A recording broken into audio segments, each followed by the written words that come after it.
محمد یا رب صلی وسلم. بسم اللہ الرحمن الرحیم. سورہ اعراف کا رکوع نمبر 14 اور 9ویں پارے کا رکوع نمبر 4 میں انشاءاللہ آپ کے سامنے آج پیش کروں گا، اور حسب معمول اس رکوع کا سب سے پہلے لفظی ترجمہ ہوگا مختصر گرامر کے ساتھ، پھر انشاءاللہ اس کی تفسیر ہوگی. اعوذ باللہ من الشیطان الرجیم. بسم اللہ الرحمن الرحیم. قال الملأ من قوم فرعون، فرعون کی قوم میں سے جو اونچے لوگ تھے انہوں نے کہا، ان ھذا لساحر علیم، بے شک یہ یعنی موسیٰ لساحر، ساحر ضاربن کی طرح اس میں فاعل ہے، جادوگر، لام تاکید کے لیے، لساحر علیم جاننے والا، یعنی یہ جانا ہوا جادوگر ہے. یریدو یہ ارادہ کرتا ہے، یہ چاہتا ہے، ان یخرجکم کہ تمہیں نکال دے، اخرج یخرجو اخراجن نکالنا، تمہیں نکال دے، من ارضکم تمہاری زمین سے. فماذا تأمرون پس تم کیا مشورہ دیتے ہو. ماذا کا معنی کیا چیز ہے، تأمرون امر یأمرو کا معنی حکم دینا بھی، مشورہ دینا بھی. تو تم کیا آرڈر کرتے ہو، کیا اس بارے میں رائے دیتے ہو. قالوا تو سب مل کے کہنے لگے، ارجہ واخاہ، ارجہ اصل میں ارجی ہی تھا، ارجا یرجی ارجاءن باب افعال، اکرم یکرم اکرامن کی طرح، ارجا یا یرجیو ارجاین تھا اصل میں. اس کا معنی ہوتا ہے امید دلانا، کسی کو مہلت دینا. یہ لفظ نکلا ہے رجا سے. آپ کو پتہ ہے نا رجا امید کو کہتے ہیں، حدیث میں آتا ہے نا ایمان بین الخوف والرجا، ایمان امید اور خوف کے درمیان میں. تو ارجا یرجی ارجان کسی کو مہلت دے دینا، امید دلا دینا، اس معنی میں استعمال ہوتا ہے. تو ارجا یا یرجیو تھا اصل میں اکرما یکرمو کی طرح. آپ کو پتہ ہے اکرما کا جو آرڈر آتا ہے وہ آتا ہے اکرم، اکرم کا معنی اکرام کر. تو ارجی تھا اصل میں، ارجی مہلت دے.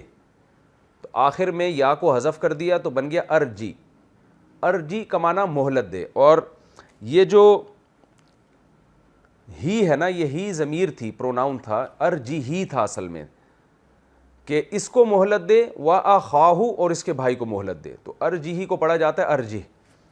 قالوا ارجہ وَأَخَاهُ، فرعون کے جو درباری لوگ تھے وہ کہنے لگے موسیٰ کو اور اس کے بھائی کو آپ مہلت دیں، یعنی کوئی ٹائم دیں آپ. وَأَرْسِلْ اور اس ٹائم کے دوران آپ نے کیا کرنا ہے، ارسل فی المدائن، ارسل کا معنی بھیجنا، ارسال کئی بار یہ لفظ آ چکا ہے. جیسے اکرم کا معنی اکرام کر، ارسل کا معنی بھیج. فی المدائن، مدائن یہ جمع ہے مدینہ کی، مدینہ عربی میں شہر کو کہتے ہیں. اور آپ بھیج دیجئے شہروں میں حاشرین جمع کرنے والوں کو. حشر یحشر کا معنی جمع کرنا، حاشر جمع کرنے والا، حاشرین اس کی جمع، اس کی پلورل آتی ہے. تو شہر میں آپ جو جمع کرنے والوں کو بھیج دیں. وہ جمع کرنے والے کیا کریں گے، یاتو کا وہ لائیں گے، بکل ساحرن ہر جادوگر کو، علیم جو جادو جانتا ہے. یاتو اصل میں تھا یاتیونا، یاتیو تھا، یاتو پڑھا جاتا ہے اس کو. میں نے آپ کو بتایا کہ اتا یاتی کا معنی آنا، جب اس کے بعد با آ جائے تو اس کا معنی لانا. تو یاتو کا وہ لائیں گے آپ کے پاس، بی کلی، یہ با آ رہا ہے نا یہاں پہ، یاتو کا وہ لائیں گے آپ کے پاس، بکل ساحرن ہر قسم کے جادوگر کو، علیم جو جادو جانتا ہے. وہ جادوگروں کا ایک ٹولہ اکٹھا کر لیں گے. وجاء السحرۃ اور آ گئے جادوگر، فرعون کے پاس. ساحر کی جمع سحرہ، ساحرون بھی آتی ہے، ساحرین اور سحرہ بھی آتی ہے. وجاء السحرۃ فرعون آ گئے جادوگر فرعون کے پاس. کیا کہنے لگے آ کے، قالوا کہنے لگے، ان لنا بے شک ہے ہمارے لیے، لاجرن لام تاکید کے لیے، اجرن کا معنی اجر ہے، ہمارے لیے اجر، ان کننا اگر ہو جائیں ہم، کننا اصل میں تھا کوننا ضربنا کی طرح، ان کننا نحن اگر ہو جائیں ہم، الغالبین غالب، اگر ہم موسیٰ پہ غالب آ گئے تو کیا ہمارے لیے کوئی اجر بھی ہے، کوئی کمیشن بھی ملے گا، پیسے ویسے ملیں گے ہمیں اس کے. قال نعم فرعون نے کہا ہاں نعم، انکم بے شک ہوگے تم، لمن المقربین لام تاکید کے لیے، من المقربین میرے مقرب لوگوں میں سے ہو جاؤ گے تم. قالوا یا موسیٰ جادوگر کہنے لگے اے موسیٰ، اما ان تلقیا، اما کا معنی یا تو، کہتے ہیں نا اما لہذا او اما لذا، یہ استعمال ہوتا ہے کہ یا تو اس کے لیے یا اس کے لیے. اما یا تو ان تلقیہ، یہ بات ہو کہ تلقیہ کہ آپ ڈالو، القا یلقی القاء کا معنی ڈالنا، یعنی جو لاٹھی ہے یا تو یہ ہو جائے کہ آپ لاٹھی ڈالو، و اما ان نکونا، یا یہ ہو جائے ان نکونا کہ ہم ہو جائیں، نحنو ہم، الملقین ڈالنے والوں میں سے، یعنی جو جادو ہم ڈالیں گے تو ہم ڈالنے والوں میں سے ہو جائیں، یا آپ جو آپ کے ہاتھ میں ہے اس کو آپ زمین پہ ڈالو. القا یلقی القان کا معنی ڈالنا، ملقی ڈالنے والا، ملقین اس کی جمع اصل میں ملقیین تھا. قال القو، حضرت موسیٰ نے فرمایا القو، تم ڈالو جادو کو. اصل میں تھا یہ القیو، ابھی میں نے بتایا نا اکرم آرڈر کا صیغہ ہے، اکرام کرو، تو القی ڈالو، القیو پلورل ہے، پڑھا جاتا ہے القو.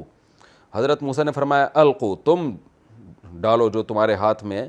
فلما القو، پس جب جادوگروں نے، القو اکرمو کی طرح، اصل میں تھا القیو، جادوگروں نے ڈال دیا، سحرو، تو سحرو اعین الناس، اعین عین کی جمع ہے، عین آنکھ کو کہتے ہیں، اس کی جمع اعین.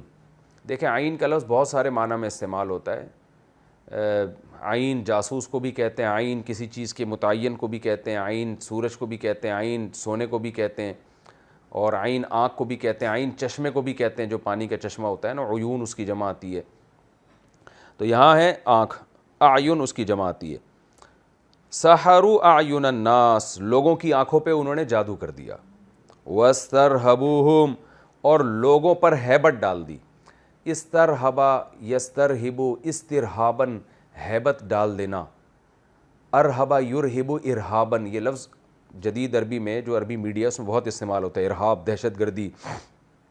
قرآن میں بھی آتا ہے نا ترہبون بہ عدو اللہ وعدوکم، اسلام دشمنوں کے خلاف اتنی تیاری کر کے رکھو، گھوڑے اور اسلحہ، کہ ترہبون بہ عدو اللہ، اس کے ذریعے تم اللہ کے دشمنوں کو ڈراؤ. تو ارہبا یرہبو اسی سے باب استفعال ہے، استرہبا یسترہبو. تو واسترہبوہم، اور لوگوں پر روب ڈال دیا انہوں نے. وجاؤوا بسحر عظیم، اور لائے وہ بہت بڑا جادو. جاء یجیء کا معنی آنا، لیکن جب اس کے بعد با آ جائے تو اس کا معنی ہوتا ہے لانا، جیسے اتا یاتی کا معنی آنا، با آ جائے تو لانا. وجاؤوا بسحر عظیم، اور وہ لائے بہت بڑا جادو. واوحینا، اور ہم نے وحی کی، الی موسیٰ، موسیٰ کی طرف. کیا وحی کی؟ ان القی عصاک، یہ بھی القی اکرم کی طرح ہے، اصل میں تھا القی، یا آخر میں حذف ہو گئی، کہ ڈال دے تو اپنی لاٹھی کو. فَإِذَا هِيَ، اذا کے بعد جب ہوا ہی آتا ہے نا تو اس کا معنی ہوتا ہے اچانک. فَإِذَا هِيَ، اچانک یہ لاٹھی، تلقف، نگلنے لگی، لقف یلقف، نگلنا، نگلنے لگی، ماں وہ چیز، یأفکون، جو جھوٹ انہوں نے گڑھا ہوا تھا. افا کا یأفکو، افکن کا معنی جھوٹ باندھنا. واقعہ افک ہے نا، مشہور ہے، حضرت عائشہ رضی اللہ تعالی عنہ پر تہمت لگی تھی تو اس کو واقعہ افک کہا جاتا ہے، جھوٹ باندھا گیا تھا اس میں امی عائشہ رضی اللہ تعالی عنہ پر. تو افک کا معنی ہوتا ہے جھوٹ. تو افا کا یأفکو، جھوٹ گڑھنا. تو جو جھوٹ جادوگروں نے گڑھا ہوا تھا اس کو موسیٰ کی لاٹھی نے نگلنا شروع کر دیا. فوقع الحق، پس واقع ہو گیا حق. وقع یوقعو ہوتا ہے، اصل میں یقعو پڑھا جاتا ہے. وقوعاً کا معنی واقع ہو جانا، واقعہ کو واقعہ اس لیے کہتے ہیں وہ واقع ہوا ہوتا ہے. فوقع الحق، حق واقع ہو گیا، یعنی حق ثابت ہو گیا. وبطل ما کانوا یعملون، اور باطل ہو گئی وہ چیز جو وہ کر رہے تھے، یعنی جادوگر جو عمل کر رہے تھے وہ ضائع ہو گیا. فغلبوا ہنالک، غلب یغلب غلبتاً، غالبانہ، غلبوا غالب کیا جانا، یعنی مغلوب کیا جانا. غلبوا یہ پیسو وائس بن جائے گا نا. فغلبوا ہنالک، ہنالک کا معنی اس موقع پر، ہنالک یہ ظرف کے طور پہ استعمال ہوتا ہے. فغلبوا ہنالک، اس موقع پر، یعنی اس جگہ. غلبوا مغلوب کر دیے گئے یہ جادوگر. وانقلبوا، اور لوٹے وہ، صاغرین رسوا ہو کر.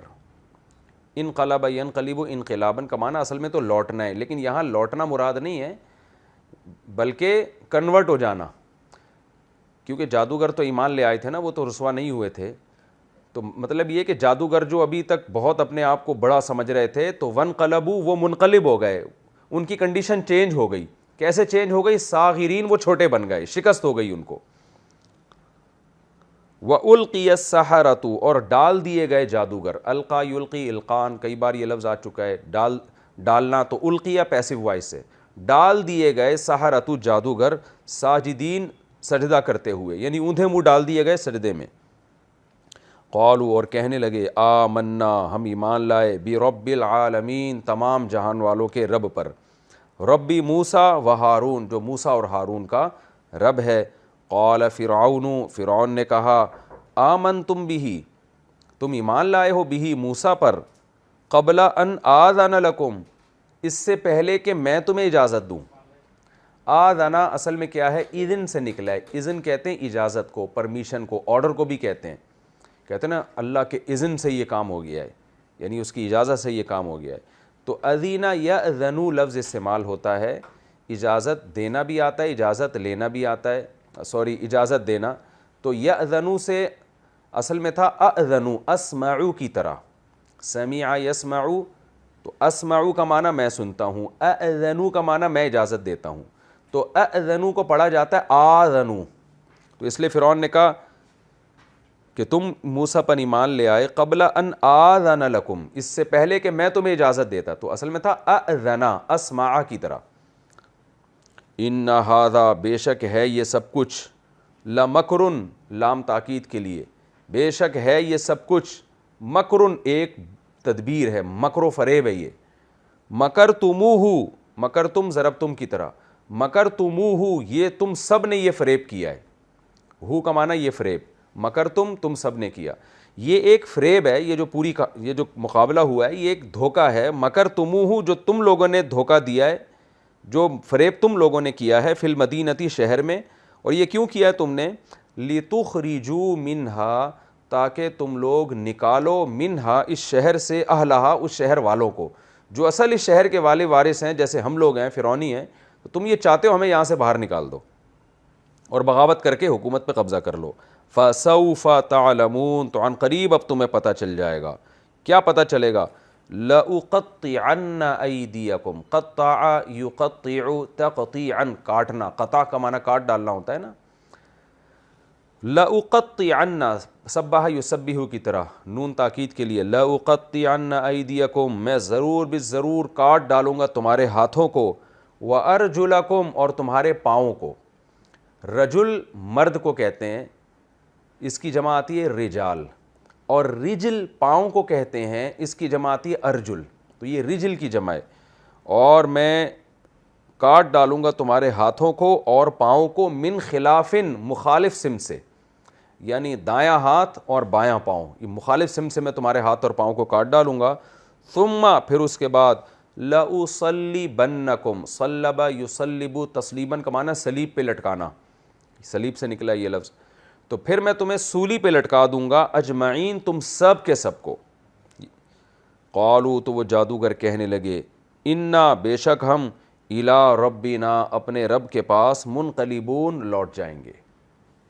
وما تنقم منا، نقم ینقم کا معنی انتقام لینا، اور تو ہم سے انتقام نہیں لے رہا. منا اصل میں من الگ تھا، نہ الگ تھا. الا، مگر صرف اس لیے، ان آمنا بآیات ربنا، کہ ہم ایمان لے آئے ہیں اپنے رب کی آیات پر، اس کی نشانیوں پر. لما، جب، جاءتنا، وہ نشانی ہمارے پاس آ گئی. جب نشانیاں ہمارے پاس آ گئیں، ہم نے کھلے آنکھوں دیکھ لی، ہم اس پر ایمان لے آئے، تو ہم سے صرف اس بیس پہ انتقام لے رہا ہے. ربنا، اے ہمارے رب، افرغ علینا، انڈیل دے ہمارے اوپر. افرغ یفرغ، افراغن کا معنی بالٹی ہو نا، اس میں پانی ہو تو ایسے کر کے جب پانی کو انڈیلا جاتا ہے، اس کو افراغ کہتے ہیں، کسی چیز کو خالی کر دینا. یہ فراغت سے بھی نکلا ہے، فارغ کا لفظ آپ نے سنا ہوگا نا، کسی چیز کو کسی چیز سے خالی کر دینا. تو جب کوئی چیز اٹھا کے کسی پر انڈیلی جاتی ہے تو وہ خالی ہو جاتی ہے. تو افراغ کا معنی انڈیلنا بھی آتا ہے. اے ہمارے رب، انڈیل دے، ڈال دے، علینا، ہمارے اوپر، صبرن، صبر کو، وتوفنا، اور وفات دے تو ہم کو، توفیا یتوفیو توفین، باب تفاعل، تکلف یتکلفو کی طرح. تو توفا کا معنی وصول کر لے ہم کو، یعنی موت دے دے ہم کو، مسلمین اس حال میں کہ ہم مسلم ہوں، ایمان کی حالت میں ہوں، فرما بردار ہوں تیرے. یہ رکوع کا جی لفظی ترجمہ ہو گیا، رکوع نمبر 14 اور 4. اب میں انشاءاللہ اس کی تفسیر کی طرف آؤں گا. آپ نے اس سورہ اعراف میں ترتیب سے پیغمبروں کے واقعات چل رہے ہیں. سب سے پہلے اللہ تعالیٰ نے نوح علیہ السلام کا واقعہ بیان کیا. نوح علیہ السلام کے بعد جو قوم آئی اس کو قوم عاد کہا جاتا ہے. تو ہود علیہ السلام کا واقعہ بیان کیا کہ کیسے اس قوم نے نافرمانی کی، اللہ نے تباہ کیا. اس کے بعد اللہ نے فرمایا ہم نے پھر قوم سمود کو مدین کی طرف بھیجا، شعیب علیہ السلام کو قوم سمود کی طرف بھیجا. تو صالح علیہ السلام کو مدین کی طرف بھیجا. پھر صالح علیہ السلام کے بعد لوط علیہ السلام کا واقعہ اللہ نے بیان کیا. پھر لوط علیہ السلام کے بعد اللہ تعالیٰ نے شعیب علیہ السلام کا واقعہ. یہ سارے پیغمبر ترتیب سے آئے ہیں، یعنی یہ ایک کے بعد ایک امت آتی گئی ہے. اس کے بعد پھر اللہ تعالیٰ بہت تفصیل کے ساتھ موسیٰ علیہ السلام کا واقعہ بیان کر رہے ہیں. پچھلے رکوع میں یہ واقعہ یہاں تک پہنچا تھا کہ موسیٰ علیہ السلام کو اللہ نے فرعون کے پاس بھیجا، اور موسیٰ علیہ السلام نے فرعون سے کہا کہ بنی اسرائیل کو میرے ساتھ آپ بھیج دیں، آپ اس پہ ظلم نہ کرو، اس قوم کو چھوڑ دو، مصر سے نکلنے دو. اگر آپ میری باتوں پر ایمان نہیں لے کر آتے، میری نبوت پہ ایمان نہیں لے کر آتے تو نہ لاؤ، یہ آپ کا مسئلہ ہے، میں اس پہ آپ کو فورس نہیں کرتا. لیکن جو میری قوم پہ ظلم ہو رہا ہے اس میں اتنا کم از کم کر لو کہ میری قوم کو چھوڑ دو تاکہ یہ اپنے وطن واپس چلے جائیں. اور میں اللہ کی طرف سے پیغمبر ہوں. نشانیاں دکھانا شروع کیں، اور 2 نشانیاں موسیٰ علیہ السلام نے دکھائیں. ایک نشانی جب لاٹھی کو زمین پہ ڈالا تو وہ اژدہا بن گیا، اور دوسری نشانی ہاتھ جب گریبان میں ڈال کے باہر نکالا تو وہ سورج کی طرح چمکنے لگا. قال الملأ من قوم فرعون ان هذا لساحر علیم. جیسے یہ 2 معجزے فرعون کے دربار میں دیکھے ہیں حضرت موسیٰ علیہ السلام کے، تو فرعون کے جتنے درباری تھے، کیونکہ درباریوں میں چمچہ گیری یہ زیادہ ہوتی ہے، ان کو پتہ ہے اس وقت ہم فرعون کا ساتھ دیں گے تو فرعون کی نظر میں ہمارا قرب بڑھ جائے گا، تو وہ بھی فرعون کو غلط گائیڈ کرنے لگے. یہ نہیں کہا کہ جادوگر جو ہیں ان کی تو ایک ننگ دھڑنگ سی زندگی ہوتی ہے. کوئی جادوگر ایسا نہیں ہوتا جس کی زندگی بہت پاکیزہ ہو، جس کا ماضی بہت اچھا ہو، اس نے کبھی زندگی میں جھوٹ نہ بولا ہو، وہ طہارت اور پاکیزگی کا اہتمام کرتا ہو. تو موسیٰ علیہ السلام کا ماضی تو فرعون اپنے محل میں دیکھ چکا تھا. یعنی اللہ نے حضرت موسیٰ علیہ السلام کو جو فرعون کے محل میں پلوایا ہے، اس کی ایک بڑی حکمت یہ بھی ہے کہ ان کو تم نے ان کو 40 سال اپنی آنکھوں سے دیکھا ہے، اور ان کی طہارت کو، ان کے تقوی کو تم جانتے ہو. کہیں اور سے آتے نا ایک دم نبوت کا دعویٰ کرتے تو فرعون یہ کہہ سکتا تھا بھئی میں جانتا نہیں ہوں کون ہے یہ.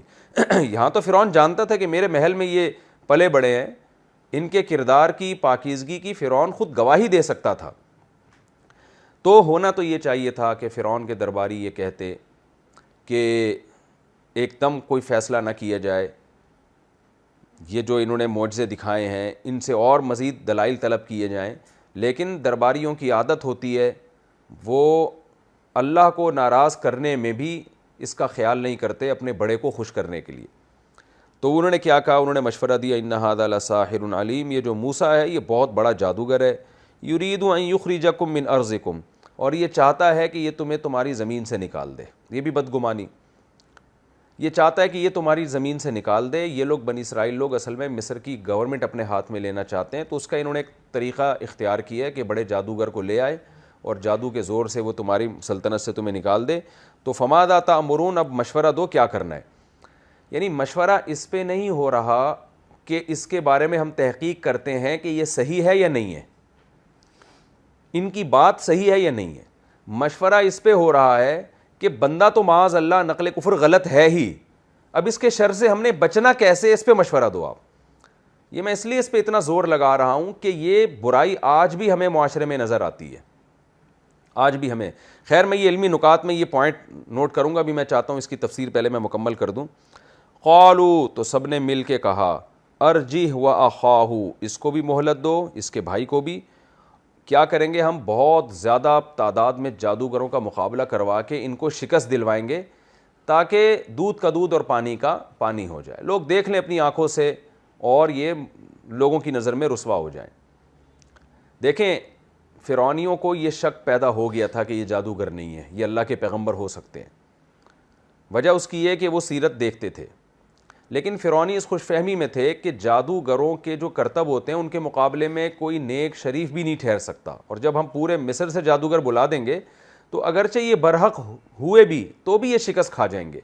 اس لیے کہ اللہ تعالیٰ کی عادت عام طور پہ یہی ہے کہ اسباب اکثر غالب آتے ہیں دنیا میں, عادت اللہ یہی ہے. مثال کے طور پر ایک آدمی حق پرست ہے, وہ حق کی بات کر رہا ہے, آپ 25-30 غنڈے لا کے ان کو آرڈر دو کہ اس کو قتل کر دو, تو عام طور پر ایسا ہی ہوتا ہے کہ وہ 25-30 بدماش اس کمزور پہ غالب آ جاتے ہیں, اگرچہ وہ کمزور حق پر ہی کیوں نہیں ہو. تو یہاں بھی انہوں نے سوچا کہ ہم جادوگروں کو بلوا کے موسیٰ علیہ الصلوۃ والسلام کو رسوا کروا دیں گے, تو اگرچہ یہ حق پر ہوں گے تو بھی ان کی بات پھر سنے گا کوئی نہیں, ان کو اس طرح سے ہم معاذ اللہ رسوا کروائیں گے. قالوا ارجع واخاه, کہنے لگے اس کو بھی مہلت دو اور اس کے بھائی کو بھی. وارسل فی المدائن حاشرین, اور شہروں میں بھیجو جمع کرنے والوں کو جو منادی لگائیں. وہ کیا کریں گے؟ منادی لگائیں گے یاتوک بکل ساحر علیم, ہر طرح کے جادوگر کو فرعون کے پاس لے کر آئیں گے. تو ایک شہر میں نہیں, جتنے بھی شہر جو فرعون کی زیر نگیں تھے اور فرعون کی حکومت وہاں پر تھی, تو تمام شہروں سے ہر طرح کے جادوگر کو اکٹھا کر کے فرعون کے پاس لایا جائے. تو اس طرح سے منادی لگوا دی جائے اور لوگوں کو بھیجا جائے کہ بھئی جس کو جہاں کوئی جادوگر ملتا ہے اس کو لے کر آؤ. وجاء السحرۃ فرعون, قرآن کہتا ہے بہت سارے جادوگر فرعون کے پاس آ گئے اور کہنے لگے ان لنا لاجرا ان کننا نحن الغالبین. فرعون بتا اگر ہم غالب آ گئے تو کیا ہمیں اس پر کوئی اجر ملے گا؟ قال نعم, فرعون نے کہا ہاں اجر بھی ملے گا.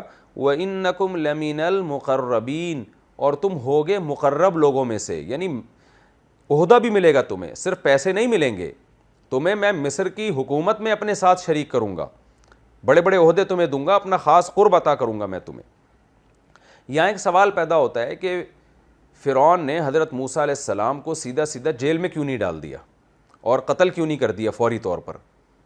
تو اس کا مفسرین نے جواب یہ دیا ہے کہ حضرت موسیٰ علیہ السلام کی جو پاکیزہ تعلیمات تھی نا, وہ فرعون کے درباری بھی دیکھ رہے تھے, ان کی پاکیزہ زندگی, اور فرعون کا ظلم بھی اپنی آنکھوں سے دیکھ رہے تھے.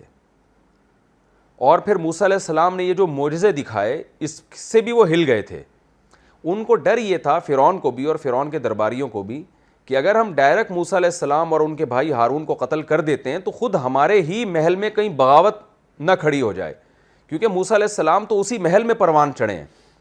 فرعون کی بیوی حضرت آسیہ موسیٰ علیہ السلام سے محبت کرتی تھی, تو فرعون یہ چاہتا تھا کہ میں ڈائریکٹ ان کو اگر قتل کروں گا تو میرے ہی دربار میں ہو سکتا ہے بہت سے لوگ میرے خلاف ہو جائیں, یا بنی اسرائیل جو ہے وہ اور زیادہ میرے خلاف ہو جائیں, تو میں قتل بعد میں کروں گا, پہلے میں ان کو جادوگروں سے شکست دلواتا ہوں تاکہ لوگوں کے سامنے یہ بات واضح ہو جائے کہ ان کی پوزیشن کم ہو جائے گی لوگوں کے سامنے. تو ایک سیاست ہوتی ہے کہ بعض دفعہ آپ جس شخص کو قتل کرنا چاہتے ہیں آپ کو پتہ ہے کہ وہ ایک ایسی چیز لے کر آ گیا ہے کہ اب میں اس کو اگر قتل کروں گا تو اس میں سیاسی سطح پہ میری ساکھ خراب ہونے کا خطرہ زیادہ ہے. تو فرعون نے قتل کا ارادہ تو کیا, لیکن اس نے کہا کہ ابھی نہیں, معجزہ دکھانے سے پہلے قتل کر دیتا وہ, جیسے کہ اس نے تو قتل کا پہلے سے ارادہ کیا ہوا تھا. لیکن یہاں فرعون نے ایک سیاست سے کام لیا کہ اتنے سارے جادوگروں کے مقابلے میں جب میں ان کو لے کر آؤں گا تو اگرچہ یہ جادوگر نہیں بھی ہوئے لیکن ان جادوگروں کے مقابلے میں کوئی ٹھہر نہیں سکتا, تو ان کو شکست ہوگی اور رسوا ہو جائیں گے, تو سیاسی سطح پہ بھی میرا پلڑا وہ بھاری ہو جائے گا. قالوا یا موسیٰ, اب جب مقابلہ شروع ہوا, اس کو کہتے ہیں صنعت اندماج. اندماج کا مطلب ہوتا ہے قرآن تفصیلی واقعے کو حذف کر کے جو واقعے کے اہم پہلو ہیں ان کو بیان کر رہا ہے. اب ظاہر ہے جادوگروں کے آنے میں ٹائم لگا, پھر جادوگروں کے لیے سورہ طٰہٰ میں اللہ نے یہ تفصیل سے یہ واقعہ بیان کیا ہے کہ موسیٰ علیہ السلام سے پھر فرعون نے کہا کہ بتاؤ کس دن یہ مقابلہ ہونا چاہیے. تو یہ پوری ڈیٹیل سورہ طٰہٰ میں اللہ نے اور زیادہ تفصیل سے بیان کی ہے, یہاں اختصار ہے. قالوا یا موسیٰ, کہنے لگے جادوگر اے موسیٰ, اما ان تلقی, یا تو آپ اپنا وار پہلے ڈالیں, و اما ان نکون نحن الملقین, یا ہم سب سے پہلے اپنا وار زمین پہ ڈالیں گے. قال القوا, حضرت موسیٰ نے فرمایا تم اپنا وار کرو پہلے. فلما القوا, انہوں نے جب قرآن میں دوسرے مقام پر آتا ہے ان کے ہاتھ میں لاٹھیاں تھیں اور رسیاں تھیں. تو سینکڑوں ہزاروں جادوگر تھے اور مقابلہ لگا ہوا تھا, تماشائی بن کے لوگ اس مقابلے کو دیکھ رہے تھے. تو انہوں نے جب وہ رسیاں اور لاٹھیاں زمین پہ ڈالی ہیں, سحروا اعین الناس, لوگوں کی آنکھوں پہ انہوں نے جادو کر دیا. اس کو مسمرزم کہتے ہیں کہ ایسا آنکھوں پہ پردہ ڈال دیا کہ قرآن میں دوسرے مقام پر آتا ہے یخیل الیہ من سحرہم انہا تسعی, جادوگروں کے جادو کی وجہ سے ایسا لگا کہ یہ رسیاں نہیں بلکہ سانپ ہیں اور سانپ بن کے دوڑ رہی ہیں.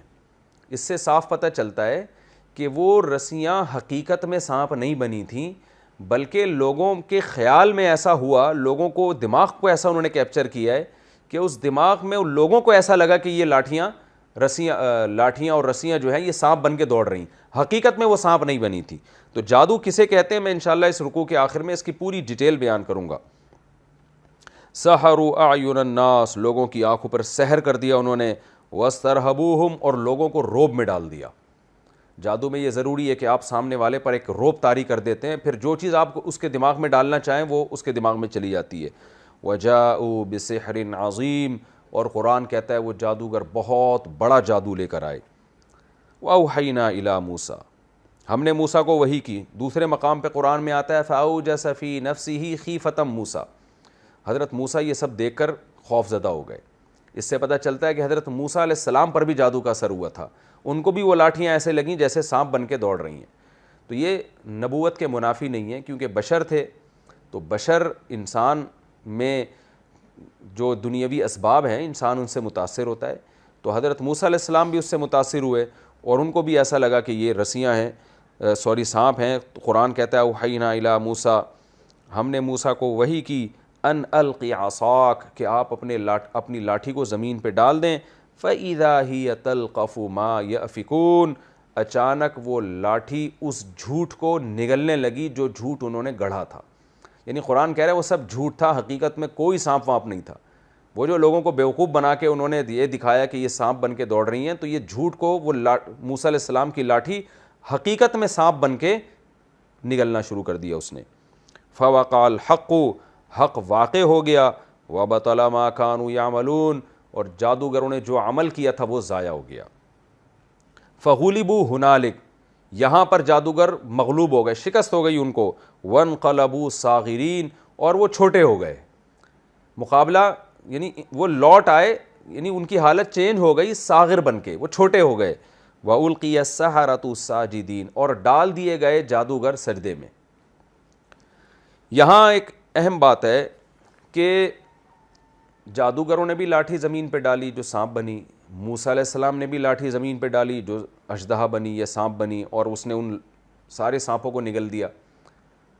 تو کوئی یہ کہہ سکتا تھا کہ بھئی یہ بھی جادو ہے اور وہ بھی جادو, لیکن قرآن کیا کہہ رہا ہے کہ حق ثابت ہو گیا اور جادوگر شکست کھا گئے, اور شکست انہوں نے ایسی تسلیم کی ہے کہ سجدے میں گر گئے اور فوراً اعتراف کرنے لگے آمنا برب العالمین, ہم رب العالمین پر ایمان لے آئے. اور رب العالمین کون؟ ربی موسیٰ و ہارون, جو موسیٰ اور ہارون کا رب ہے. یعنی فرعون بھی اپنے آپ کو رب العالمین کہتا تھا. تو یہ ہوا کیا جس کی وجہ سے جادوگر اچانک انہوں نے اعتراف کر لیا اپنی شکست کا؟ تو ہوا یہ تھا کہ جادوگر یہ جانتے تھے کہ ہم نے جو لاٹھیوں کو سانپ بنایا ہے یہ حقیقت میں نہیں بنایا, یہ نظر کا دھوکہ ہے. جبکہ موسیٰ علیہ السلام نے جو لاٹھی زمین پہ ڈالی ہے وہ حقیقت میں سانپ بن گئی. تو جو جس فیلڈ کا ماہر ہوتا ہے نا اس کو پتہ ہوتا ہے کہ یہ عملی دنیا میں یہ ممکن نہیں ہے. ہم اتنے بڑے جادوگر ہیں, ہم آج تک لاٹھی کو حقیقت میں سانپ نہیں بنا سکے, موسیٰ نے کیسے بنا دیا؟ تو اس لیے جادوگر نے فوراً اعتراف کر لیا کہ یہ اللہ کے پیغمبر ہیں اور ہم سے غلطی ہوئی ہے. یعنی اسباب کی دنیا میں یہ ممکن نہیں ہے, تو ان کے ساتھ خدا ہے, یہ معجزہ, یہ جادو نہیں ہے. اور ایسا انہوں نے اعتراف کیا کہ قرآن کیا کہہ رہا ہے القی السحرۃ ساجدین. یہ قرآن میں جگہ جہاں بھی آیا ہے نا, تو قرآن میں یہ کہیں بھی نہیں آیا کہ جادوگر سجدے میں گر گئے. ہر جگہ قرآن میں جہاں بھی یہ واقعہ بیان آتا ہے قرآن کہتا ہے جادوگروں کو سجدے میں ڈال دیا گیا. یعنی ایسا لگ رہا ہے انہوں نے خود یہ سجدہ نہیں کیا بلکہ غیبی طاقت نے ان کا سر زمین پہ جھکا دیا, اور لاشعوری طور پر وہ پکار اٹھے تبھی حضرت مولانا اشرف علی تھانوی رحمہ اللہ نے اس آیت کا ترجمہ بڑا زبردست کیا ہے. انہوں نے کہا وہ پکار اٹھے کہ ہم موسیٰ اور ہارون کے رب پر ایمان لے آئے. تو پکار اٹھے کا مطلب ہے کہ ایک دل کی آواز تھی, ضمیر کی آواز تھی. بعض دفعہ انسان ایک چیز نہیں چاہ رہا ہوتا لیکن وہ پکار اٹھتا ہے کہ بھائی میرے پاس اب اس کے علاوہ کوئی آپشن ہی نہیں ہے. تو یہ قرآن کی بلاغت ہے. یہ بلاغت کیا ہے کہ بعض دفعہ آپ کے سامنے ایک چیز اتنی واضح ہو جاتی ہے کہ آپ نہ چاہتے ہوئے بھی لاشعوری طور پر چیخ اٹھتے ہیں کہ یہ درست ہے. جیسے آپ کبھی کوئی عجیب منظر دیکھتے ہیں نا, تو آپ کے منہ سے اچانک سبحان اللہ نکل جاتا ہے, حالانکہ آپ کا سبحان اللہ کہنے کا ارادہ نہیں ہوتا, لیکن آپ اللہ کی ایسی قدرت دیکھ لیتے ہیں کہ آپ کا اللہ کے ذکر کا ارادہ بھی نہیں ہوتا. بہت سے لبرل لوگوں کے منہ سے سبحان اللہ نکل جاتا ہے جو اللہ کو مانتے ہی نہیں ہیں. تو یہاں بھی یہ ہوا کہ قرآن کہہ رہا ہے کہ جادوگروں نے سجدہ تو یقیناً انہوں نے خود کیا تھا, اپنے اختیار سے کیا, اپنے اختیار سے انہوں نے کہا کہ میں ہم موسیٰ اور ہارون کے رب پر ایمان لے آئے. لیکن یہ اتنا آنن فانن ہوا ہے کہ جادوگروں نے حضرت موسیٰ علیہ السلام کا معجزہ جب دیکھا نا کہ لاٹھی حقیقت میں سانپ بن گئی ہے, تو وہ اتنا حیران ہو گئے, مدہوش ہو گئے کہ انہوں نے سجدہ پہلے کیا اور سوچا بعد میں انہوں نے. یعنی انہوں نے کہا پہلے تو اعتراف کرو, یہ ایسا نہ ہو ہم پر اللہ کا عذاب آ جائے, ہم ایک پیغمبر کے مقابلے میں آ کے کھڑے ہوئے ہیں. ایسا مدہوش ہوئے اور ایسا مبہوت ہوئے ہیں کہ فوراً سجدے میں گر گئے کہ اس کے انجام کو بعد میں سوچنا ہے کہ لوگ کیا کہیں گے, تم ہزاروں ایک سے ہار گئے ہو. ہوتا ہے نا جب آپ کو بہت بڑی شکست ہوتی ہے تو اس کو فوراً تسلیم کرنا آسان نہیں ہوتا, اس میں انسان لے تو لال سے کام لیتا ہے. ایکچولی ہوا یوں تھا, ابھی ہم غور کرتے ہیں, اس پہ ہماری کانفرنس ہوگی. تو جادوگروں کو اصولی طور پر تو یہ کرنا چاہیے تھا جو اس وقت کا ماحول تھا, کہ وہ کہتے اچھا ابھی ہم غور کرتے ہیں یہ کیا ہو گیا ہمارے ساتھ, یہ سازش ہے یا نہیں ہے, ہم تو پھر مشورہ کر کے غور کر کے کوئی لاہ عمل طے کرتے کہ ہم نے ایمان لانا ہے کہ نہیں لانا. لیکن قرآن کہہ رہے تمام کے تمام جادوگر جو سینکڑوں ہزاروں جتنے بھی تھے, کیونکہ پوری سلطنت مصر میں جتنے بھی شہر تھے تمام شہروں سے بکل ساحر ہر طرح کے جادوگر آ گئے تھے. ایسا لگتا ہے ایک جادوگر بھی مصر میں انہوں نے باقی نہیں چھوڑا تھا. تو وہ سارے کے سارے معترف ہو گئے اور اتنی جلدی انہوں نے اعتراف کیا ہے کیونکہ 100% یقین ہو گیا کہ یہ اللہ کے پیغمبر ہیں اور یہ اسباب کی دنیا میں یہ سب کچھ ممکن نہیں ہے. تو اس کو قرآن نے تعبیر کیا کہ انہوں نے سجدہ کیا نہیں بلکہ وہ ایسے مدہوش ہوئے ہیں کہ غیبی طاقت نے ان کو سجدے میں ڈال دیا. تو ہم بھی جب کوئی ایسا منظر دیکھتے ہیں نا تو ہم بھی نہ چاہتے ہوئے بھی بعض دفعہ ہمیں اپنے مخالف کی عظمت کا اعتراف کرنا پڑتا ہے. تو یہ اس لیے قرآن نے القیہ کا لفظ استعمال کیا ہے کہ ان کو سجدے میں ڈال دیا گیا, یعنی لاشعوری طور پر وہ سجدے میں گر گئے. وہ ایسا ان کو موسیٰ علیہ السلام کی صداقت پر یقین آیا. فوقع الحق والقی السحرۃ ساجدین, جادوگر سجدے میں ڈال دیے گئے. قالوا آمنا برب العالمین, کہنے لگے ہم رب العالمین پر ایمان لے آئے. ربی موسیٰ و ہارون, اور فرعون کسی کنفیوژن میں نہ رہنا کہ تو رب العالمین. فرعون تو تھا وہ تو کہہ دیتا ہاں رب العالمین میں ہوں, فوراً کہنے لگے وہ رب جو موسیٰ اور ہارون کا رب ہے. قال فرعون, فرعون نے جب یہ منظر دیکھا کہ یہ تو میرے لوگ تھے اور یہ سارے کے سارے موسیٰ کی نبوت کا اعتراف کر رہے ہیں, تو کہنے لگا آمنتم بہ, ملک کا بادشاہ تو میں ہوں, گورنمنٹ کی پرمیشن کے بغیر آپ یہ کیسے کر سکتے ہیں. آج بھی ہمارے لبرل لوگوں پہ حکومت کا نا ایک وہ خمار دماغ پہ چڑھ گیا ہے کہ سب کچھ گورنمنٹ ہی ہے, خدا کو انہوں نے اپنی ڈکشنری سے نکال دی ہے. تو یہ فرعون کی دعوت تھی. کہنے لگا آمنتم بہ قبل ان آذن لکم, تم اس پر ایمان لے آؤ اس سے پہلے کہ میں تمہیں پرمیشن دوں. حکومت سے تو پوچھو, تم گورنمنٹ کے لاء کی مخالفت کر رہے ہو. ان ھذا لمکر, اور یہ اصل میں ایک بری تدبیر تھی.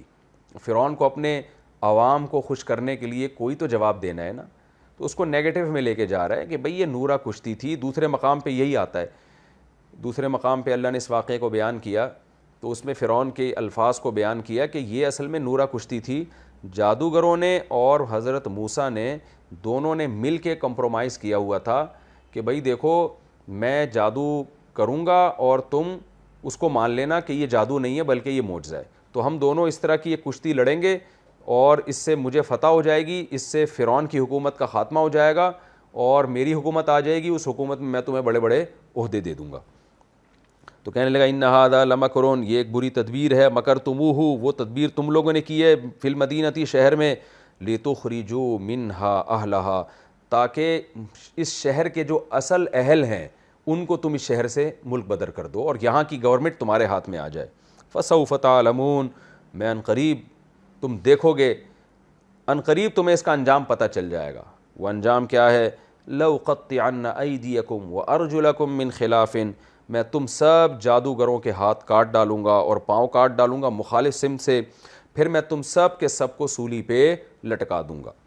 جادوگر کہنے لگے اِنَّا إِلَىٰ رَبِّنَا مُنْقَلِبُونَ، کوئی مسئلہ نہیں ہے، ہم اپنے رب کی طرف لوٹ کے چلے جائیں گے، یہ دنیا تو ویسے ہی دار فانی ہے، ختم ہونے والی دنیا ہے، ہم نے اللہ کے پاس چلے جانا ہے، وہ ہمیں اس کا بہترین اجر دے دے گا۔ وَمَا تَنْقِمُ مِنَّا، لیکن فرعون کو یہ بتا دیا کہ ہم تو اس پہ مطمئن ہیں تو ہمیں قتل کر دے، کیونکہ ہمیں شہادت ملے گی، یہ جنت ملے گی، لیکن ہم تیری پوزیشن بھی لوگوں کے سامنے واضح کر دیں کہ تو جو ہمیں قتل کر رہا ہے بغاوت کے خوف سے قتل نہیں کر رہا، تو جو ہمیں قتل کر رہا ہے اس لیے نہیں کہ تیری نظر میں ہم مجرم ہیں، تو صرف ہمیں اس بیس پہ قتل کر رہا ہے ان آمنا بآیات ربنا، کہ ہم اپنے رب کی نشانیوں پہ ایمان لے آئیں، ہمارے رب نے ہمیں موسیٰ علیہ السلام کے معجزے دکھا دیے ہیں، اس پر ایمان لے آئے ہیں۔ لما جاءتنا، جب وہ نشانیاں ہمارے پاس آئیں، پھر کیونکہ اس جملے میں ایک نوعیت کی بڑائی تھی، بڑائی یہ تھی کہ تو جو مرضی کر لے۔ سورہ طٰہٰ میں آتا ہے کہ فَقْضِ مَا أَنْتَ قَاضٍ، جادوگروں نے فرعون سے کہا کہ تو ہاتھ پاؤں کاٹنے کی بات کر رہا ہے، اس سے بڑھ کے بھی تو کچھ کر سکتا ہے کر لے۔ انما تقضی هذه الحیات الدنیا، کہ تو صرف انما تقضی هذه الحیات الدنیا، تو اس دنیاوی زندگی میں سزا دے گا نا، دنیاوی زندگی میں بڑی سے بڑی سزا کیا ہے؟ کسی کو آگ میں ڈال دو، تو ہم تو اپنے رب پر ایمان لائے ہیں، وہ تو ہمیں جنت کے باغات میں داخل کرے گا اور اس کا عذاب بھی تیرے عذاب سے زیادہ سخت ہے۔ تو اب اس جملے میں ایک نوعیت کی بڑائی ہے، تو اس لیے جادوگر پھر اللہ سے دعا مانگ رہے ہیں کہ اللہ ہم تو فرعون کے سامنے یہ کہہ رہے ہیں کہ تو جو کر سکتا ہے کر لے، لیکن تیرے سامنے ہم عاجزی کریں گے۔ وہ عاجزی کیا ہے؟ ربنا افرغ علینا صبرا، اے اللہ ہمارے اوپر صبر کو انڈیل دے، ایسا نہ ہو کہ فرعون کے ظلم و ستم میں مجبور ہو کے ہم کلمہ کفر زبان سے نکال دیں اور موسیٰ کے مذہب کو ہم چھوڑ دیں، ایسا نہ ہو۔ لہذا ہمیں اچھا یہاں بھی بلاغت ہے، یہ نہیں کہا کہ اللہ ہمیں صابر بنا دے، اللہم اجعلنا صابرین، صابر بنا دے نہیں، ان کو پتا تھا فرعون جو کچھ کرنے والا ہے وہ ہمارے تصور سے بھی زیادہ ہے، کیونکہ تو ظالم ہے، اس کو تو کوئی خوف ہی نہیں ہے، جو بنی اسرائیل کے ہزاروں معصوم بچوں کو قتل کر سکتا ہے، اور وہ ہمارے ساتھ کیا کرے گا۔ اور دوسرا، فرعون کو اب ہم سے جتنی دشمنی ہے اتنی تو موسیٰ سے بھی نہیں ہوگی، اس لیے کہ ہم تو فرعون ہی کے لوگ تھے اور فرعون نے ہمیں لالچ بھی دی، ڈرایا بھی، اس کے بعد بھی ہم فرعون کے خلاف گواہی دیں گے تو یہ تو مصر کی عوام فرعون کے ہاتھ سے نکلتی چلی جا رہی ہے۔ تو فرعون ہمیں اپنے مذہب میں واپس لوٹانے کے لیے جو ظلم اس کے اندر اس میں طاقت ہوئی وہ ظلم وہ کرے گا، لہذا اللہ سے دعا مانگ رہے ہیں کہ اے اللہ ہمیں تو صابر نہ بنا بلکہ صبر کی بالٹیاں ہمارے اوپر انڈیل دے، یعنی بہت زیادہ صبر ہمیں چاہیے۔ وَتَوَفَّنَا مُسْلِمِينَ، اتنا صبر چاہیے کہ توفنا مسلمین، جب ہماری موت واقع ہو تو مسلم ہو، ہم تیرے فرما بردار ہوں، ایسا نہ ہو ہم موت سے پہلے ایمان سے پیچھے ہٹ جائیں۔ تو یہ رکوع ہے، بڑی بلاغت ہے اس میں، بہت علمی اسباق ہیں۔ سورہ اعراف کا رکوع نمبر 14 اور 9 پارے کا رکوع نمبر 4، یہ میں نے آپ کے سامنے تفسیر پڑھی ہے۔ اس رکوع میں بہت سارے علمی نکتے ہیں جو آج کے ہمارے موجودہ زمانے پر بھی ہم پہ اپلائی ہوتے ہیں، وہ یہ ساری خرابیاں آج ہمارے اندر بھی موجود ہیں جو فرعون کے اور اس کے درباریوں کے اندر موجود تھیں۔ تو انشاءاللہ کچھ ان علمی نکات پر اگلے ایپیسوڈ میں انشاءاللہ بات ہوگی، یعنی سورہ اعراف کا رکوع نمبر 14 اور 9 پارے کا رکوع نمبر 4، تو اس کے علمی نکات بیان ہو کر پھر ہم انشاءاللہ اگلے رکوع کی طرف چلیں گے۔ وما علینا الا البلاغ۔